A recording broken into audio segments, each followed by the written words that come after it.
I recorded months of her "that's not what I meant" gaslighting, exposed the pattern at family dinner, filed for divorce, and reclaimed my reality. The moment she said those words again, something snapped inside me. We stood in our kitchen after yet another argument that had started over something trivial. It escalated into emotional warfare. "That's not what I meant," she insisted, her voice dripping with false innocence while her eyes watched me coldly, calculating my reaction. 3 years of marriage, and this phrase had become her perfect weapon. It was brilliant, really, a tactical missile that could never be defended against. Whatever I heard, whatever hurt me, whatever crossed boundaries, it was always my misinterpretation, never her intention. I remember when it first started. We were having dinner with my parents, and she made a cutting remark about how I'd been passed over for promotion because I lacked the necessary assertiveness. My parents looked uncomfortable, and I felt humiliated. Later, when I confronted her, she looked genuinely shocked. "That's not what I meant at all. I was trying to defend you. How could you take it that way?" I apologized for misunderstanding her. That became the pattern. At a friend's wedding, she loudly commented on how I should take fitness tips from the groom. When I mentioned it in the car ride home, her eyes welled up with tears. "That's not what I meant. I was just making conversation. Why do you always twist my words?" Somehow, I ended up consoling her for the pain my misinterpretation had caused. The incidents multiplied. Comments about my earnings. "That's not what I meant." Remarks about my friends. "That's not what I meant." Criticisms of my family. "That's not what I meant." Each time I would question my own perception. Wonder if I was being too sensitive. Overthink every interaction. After each incident, I found myself apologizing for misunderstanding her intentions, while she never had to take responsibility for her words. The perfect defense, impossible to argue against because who was I to tell her what she really meant? Last night's argument started when she suggested my best friend's wife was flirting with me. "You seem to enjoy the attention," she said with a smirk. When I pointed out how inappropriate and untrue that was, the defense came immediately. "That's not what I meant. I was just observing that she seems to really value your friendship. Why are you so defensive?" Standing in our kitchen now, watching her deploy the same tactic yet again, I felt a strange calm replace my usual frustration. For the first time, I saw her clearly, not as my wife who sometimes said hurtful things, but as someone who had developed a system of control that was slowly eroding my self-confidence. "You always misunderstand me on purpose," she continued, her voice rising. "It's like you want to make me the villain." I didn't argue. I didn't try to defend my interpretation. I simply nodded, turned, and walked to my home office. I closed the door, sat down at my computer, and began documenting every instance I could remember where this phrase had been used. Dates, contexts, exact quotes when possible. She knocked on the door 20 minutes later, asking if I was going to sulk all night. I didn't respond. I continued typing, methodically creating a record that even she couldn't twist or reinterpret. This wasn't about winning an argument anymore. This was about reclaiming my reality. And soon, my actions would speak so loudly that no defense, no matter how perfect, could drown them out. For the next week, I became a detective in my own marriage. I started carrying my phone in my pocket with a voice recorder running during our conversations, not illegal in our state, just one-party consent needed. The first recordings were eye-opening when played back. What felt like innocent conversations in the moment revealed themselves as subtle psychological warfare when examined objectively. "Maybe if you worked more like your colleague, you'd be more successful. Then later, that's not what I meant. I was trying to motivate you." I began noting patterns. She would say something undermining, wait for my reaction, then deploy her defense. If I didn't react, she would escalate until I did. The goal wasn't communication, it was control. On Friday evening, she suggested we have dinner at her favorite restaurant. Throughout the meal, she was charming, attentive, even flirtatious, a complete departure from her behavior at home. When the waiter brought the check, she reached for it and loudly announced, "I'll get this since you're still waiting on that raise." Several nearby diners glanced our way. The comment was perfectly calculated, emasculating me publicly while maintaining plausible deniability. I said nothing, just nodded slightly and reached for my water. Her eyes narrowed at my lack of reaction. "What? Did I say something wrong?" "No," I replied calmly. "Thank you for dinner." The drive home was tense. She kept glancing at me, waiting for the argument to start. When it didn't, she finally broke the silence. "You've been distant lately. Is there something going on I should know about?" I parked in our driveway before answering. I've been thinking about our communication patterns. What does that mean? Her voice took on a defensive edge. Just that I've noticed when I express that something you've said has hurt me. You consistently tell me that's not what you meant. She crossed her arms. So I'm not allowed to clarify my intentions? You'd rather I just let you misinterpret everything I say? I'm not saying that at all. I'm pointing out a pattern. This is absurd, she snapped. You're tracking what I say like some kind of prosecutor. That's not what a healthy marriage looks like. I agree, I said quietly, getting out of the car. Inside, the argument escalated. She paced the living room, gesturing wildly. So now I'm walking on eggshells in my own home because you've decided to scrutinize every word I say. I'm simply pointing out a pattern of behavior. A pattern. You mean me defending myself when you twist my words? I took out my phone, opened the recording app, and pressed play. Her voice filled the room. I'll get this since you're still waiting on that raise. Then my calm response. Her face transformed. First shock, then fury. You've been recording me without my consent? One-party consent state, I replied. And yes, I needed objective evidence of our interactions. Evidence? What is this? A trial. This is insane. This is a complete invasion of privacy. I played another clip from earlier that week. Maybe if you dressed more professionally, people would take you more seriously. Then later, that's not what I meant. I was trying to help your career. She lunged for my phone, but I moved it away. This isn't about catching you saying something wrong. It's about establishing reality. The reality is you're acting crazy, she shouted. Recording your wife. What kind of person does that? Someone who's tired of questioning his own sanity. Her strategy shifted instantly. Tears filled her eyes. I can't believe you don't trust me. After everything we've been through. I didn't flinch. This isn't about trust. It's about truth. The truth is you're becoming someone I don't recognize, she whispered, voice breaking. The man I married would never treat me like this.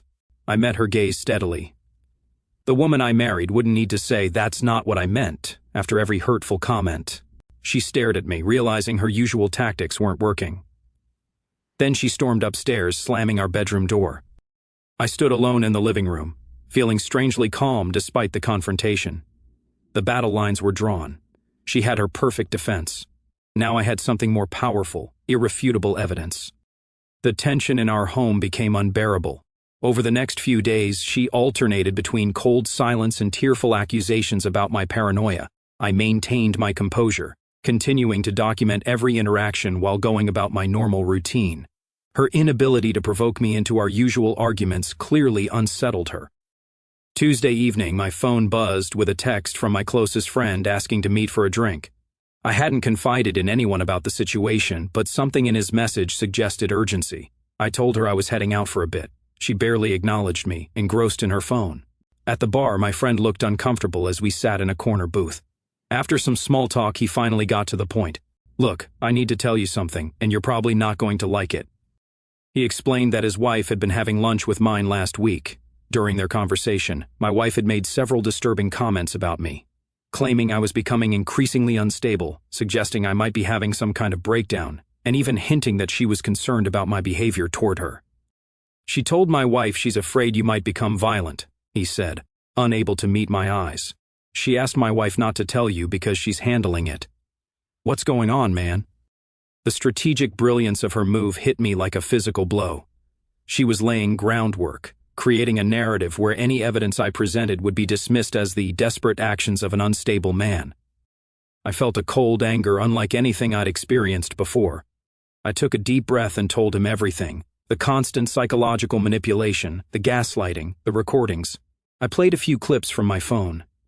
His expression shifted from concern to shock as he listened. Jesus, he muttered when I finished. This is calculated. It gets worse, I said, showing him recent text messages where she claimed I was twisting her words when I referenced comments she'd made verbatim. He shook his head. My wife mentioned that your mother-in-law has been saying similar things about your father-in-law for years. Like mother, like daughter. That piece of information clicked something into place. I'd always found her mother's behavior toward her father strange. The way she would make cutting remarks, then act bewildered when he reacted. Her father had grown increasingly withdrawn over the years, now barely speaking at family gatherings. a chilling glimpse of my possible future. "What are you going to do?" my friend asked. "End it," I replied without hesitation. "But not before making sure everyone sees exactly what's happening." When I returned home, she was waiting for me in the living room, a glass of wine in hand. Her smile didn't reach her eyes. "Where have you been?" she asked lightly. "With a friend. Anyone I know?" Her tone was casual, but there was an edge to it. "Yes," I replied simply, offering no further information. Her fingers tightened around the wine glass. "You're being very mysterious lately." "Am I?" "I think I'm being quite transparent." She set down her glass. "I've been thinking about our situation. I think we should see a marriage counselor." The move was predictable. Get an authority figure involved who would only see her polished public persona while I appeared defensive and paranoid. "I don't think a counselor would help with dishonesty," I replied. "That's exactly what I mean," she exclaimed.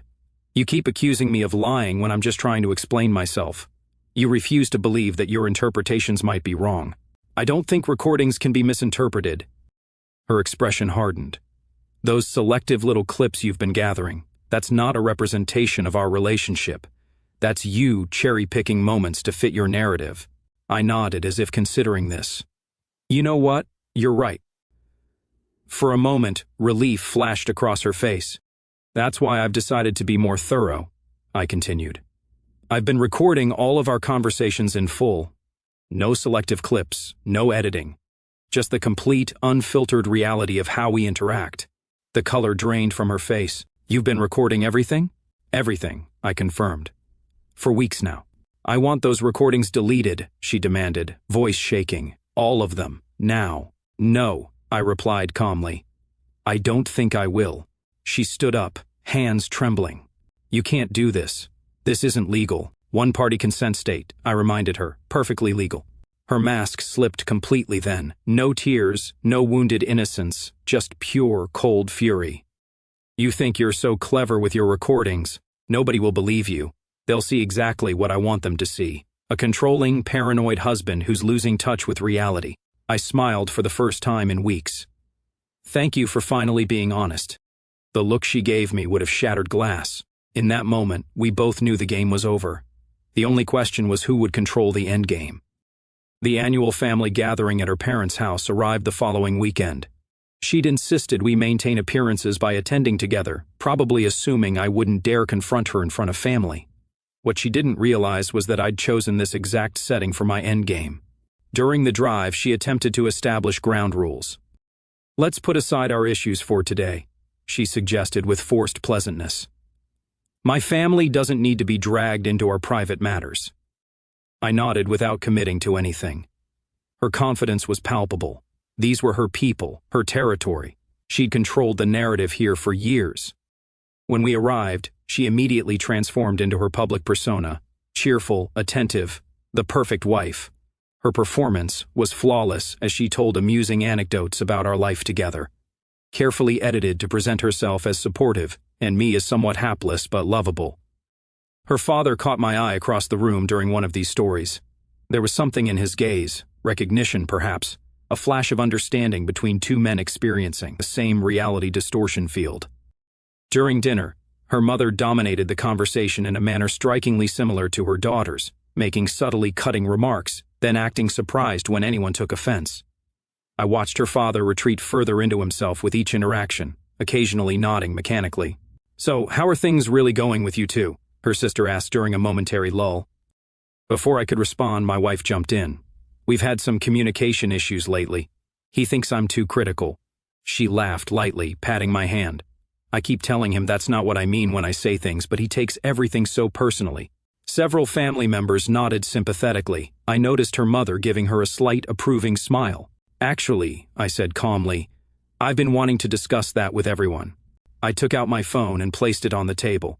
"I've been collecting some examples of our communication patterns that I think would be illuminating." The temperature in the room seemed to drop 10 degrees. My wife's hand clamped onto my wrist under the table, her nails digging into my skin. "This isn't the time or place," she hissed. "I think it's the perfect time and place," I replied, loud enough for everyone to hear. "Since you've already brought up our communication issues." Her mother intervened smoothly. "Let's not turn dinner into a therapy session. Family gatherings should be about harmony, not airing dirty laundry." I smiled at her. With all due respect, I think honesty between family members is more important than artificial harmony. Don't you agree? Before anyone could respond, I pressed play on the first recording. The dining room filled with her voice. God, your family is so boring. I don't know how I'll survive another Christmas with them. Then, from a later recording, that's not what I meant. I love your family. You always twist my words. The table fell silent. Her sister's mouth opened slightly. Her father stared intently at his plate. I played another clip, her mocking my career aspirations, followed by her tearful denial when confronted. Then another, her telling a friend on the phone that my best friend's wife was desperate for my attention, followed by her accusing me of being defensive when I objected. With each recording, her face grew paler. When I finally stopped, the silence was deafening. These are obviously taken out of context, she finally said, voice trembling with barely controlled rage. He's been recording me secretly for weeks. Who does that? This is a complete invasion of privacy. One-party consent state, her father said quietly, speaking for the first time that evening. All eyes turned to him in surprise. That's not the point, Dad, she snapped. He's trying to humiliate me in front of my own family. Oh, I corrected her. I'm trying to establish reality. For 3 years, I've been told that what I hear isn't what you mean, that my perception is wrong, that I'm misinterpreting your words. These recordings prove otherwise. Her mother rose from her seat. I think you should leave now. I nodded, standing up. I understand. But before I go, I placed a small USB drive on the table. This contains every conversation we've had over the past month, unedited, including her phone conversation last week where she told her friend she was creating a narrative that I'm becoming unstable and potentially dangerous. Her sister gasped. My wife lunged for the USB drive, but her father was quicker, picking it up and slipping it into his pocket. Dad, she protested. He looked at her with a sadness that suggested decades of similar experiences. I think we should hear everything. I walked toward the door, turning back one last time. I'm not trying to win anyone to my side. I just needed the truth to be known. As I stepped outside, I heard her shrill voice rising behind me, the familiar refrain, "That's not what I meant." For the first time in years, I smiled genuinely as I walked to my car. Let her try to explain those recordings away. My actions had finally spoken louder than any defense she could muster. I checked into a hotel that night, turning off my phone after sending a brief text to my friend explaining what had happened. For the first time in years, I slept peacefully without analyzing every interaction or questioning my own perceptions. When I turned my phone back on the next morning, there were 27 missed calls and dozens of text messages, some from her, ranging from furious accusations to tearful pleas, several from her family members, her sister expressing shock, her father asking to meet privately. Even her mother had called, though she hadn't left a message. I responded only to her father, agreeing to meet him for coffee later that day. At the cafe, he looked 10 years older than he had at dinner, his shoulders hunched as if carrying an invisible weight. 42 years, he said without preamble as I sat down. That's how long I've been married to her mother. He stirred his coffee slowly. When you played those recordings, it was like hearing my own life. The same phrases, the same tactics, the same defense. He looked up, his eyes tired but clear. I convinced myself it was normal, that all marriages had these challenges, that if I just tried harder to understand her perspective, things would improve. I nodded, understanding exactly what he meant. I stayed for the children, he continued. Then I stayed because leaving seemed more difficult than enduring. Now I'm 70 and I realize I've spent my life being told that what I experienced wasn't real. I'm sorry, I said, meaning it. He shook his head. Don't be. You've done what I never had the courage to do, confronted the situation directly with evidence. We talked for over an hour. He told me about the early years of his marriage, how the pattern had started subtly then intensified over time, how he'd eventually stopped expressing any opinions or needs to avoid the inevitable gaslighting that followed. As we parted, he clasped my hand firmly. Whatever you decide, know that at least one person in this family sees the truth. Back at the hotel, I drafted an email to her outlining my intention to file for divorce. Factual, unemotional, clear. I specified that all future communication should go through lawyers, attaching contact information for the attorney I'd already consulted. 3 hours later, she showed up at my hotel room. I wasn't entirely surprised. Boundaries had never meant much to her. "We need to talk," she insisted when I opened the door. "I've said everything I need to say," I replied, not inviting her in. "You humiliated me in front of my family. You made me look like a monster. Your own words made you look that way." I just stopped pretending not to hear them. Her strategy shifted instantly. Tears filled her eyes as she leaned against the doorframe. "I know I've made mistakes. I know I've hurt you, but that's not who I really am. I can change. We can get counseling." "Too late," I said simply. "How can you throw away 3 years of marriage without even trying to fix things?" Her voice trembled perfectly, a performance I would have found convincing just weeks ago. "I've been trying to fix things for 3 years. Every time I expressed that, something hurt me. You told me that's not what you meant. Every time I pointed out a pattern, you accused me of misinterpreting. There's nothing to fix because you don't believe there's a problem." Her tears vanished, replaced by cold fury. "You think you've won? You think my family will take your side after one dinner with some edited recordings? I don't care whose side anyone takes. This isn't about winning. It's about refusing to participate in a relationship built on manipulation. You'll regret this," she hissed. "I'll make sure everyone knows exactly what kind of man you really are." I smiled slightly. More recordings might be necessary. That stopped her cold. She stared at me, calculating her next move. Finally, she straightened up, composing herself. "Fine. Have it your way. But don't expect this to be easy. I'm entitled to half of everything." "Speak to my lawyer," I replied, closing the door gently but firmly. Through the door I heard her final attempt. "That's not what I meant about the money. I was just stating facts." I didn't respond. There was nothing more to say. The divorce proceedings were as contentious as expected.